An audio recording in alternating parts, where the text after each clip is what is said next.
Breaking చూస్తున్నాం. రాజకీయ పార్టీలకు ఈసీ షాక్ ఇచ్చింది. నామినేషన్ల పర్వం ముగియడంతో అన్ని పార్టీలు ప్రచారంలో వినూత్నమైన రీతిలో పొలిటికల్ అడ్వైజరీ మెంట్లను కూడా రూపొందించాయి. ఇక వాటిని ప్రైవేటు టీవీ ఛానళ్ల ద్వారా యాడ్ల రూపంలో ప్రచారం చేయనున్నాయి. కానీ ఇవి ఎన్నికల కోడ్ నిబంధనలకు ఉల్లంఘనించేలా ఉన్నాయని కూడా పేర్కొన్న రాష్ట్ర ఎన్నికల ప్రధానాధికారి కార్యాలయం వాటికి ఇచ్చిన స్టేట్ లెవెల్ నోటిఫికేషన్లు రద్దు చేసింది. సర్టిఫికేట్లు రద్దు చేయడంతో పాటు తక్షణ వాటి ప్రసారాలను నిలిపివేయాల్సిందిగా ఛానల్ ఎడిటర్లు, ఇన్పుట్ ఎడిటర్లకు రాతపూర్వకంగా లేఖలు రాసింది. మొత్తంగా 15 రకాల యాడ్లను రద్దు చేస్తున్నట్లు ఈసీ స్పష్టం చేసింది. తదుపరి అప్రూవల్ వచ్చేంత వరకు నెల 17న యాడ్లను ప్రచారం చేయవద్దని స్పష్టం చేసింది.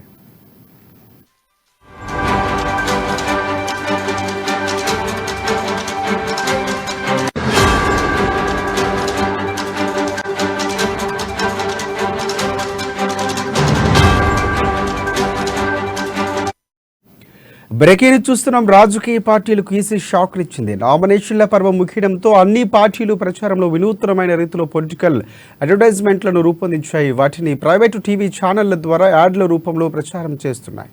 కానీ ఇవి ఎన్నికల కోడ్ నిబంధనలు ఉల్లంఘించేలా ఉన్నాయని పేర్కొన్న రాష్ట్ర ఎన్నికల ప్రధానాధికారి కార్యాలయం వాటిని ఇచ్చిన స్టేట్ లెవెల్ సర్టిఫికేట్లను రద్దు చేసింది.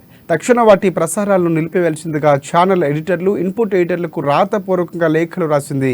మొత్తంగా 15 రకాల యాడ్లను రద్దు చేస్తున్నట్లు ఈసీ స్పష్టం చేసింది. తదుపరి అప్రూవల్ వచ్చేంత వరకు ఈ 15 యాడ్లను ప్రచారం చేయవద్దని స్పష్టం చేసింది.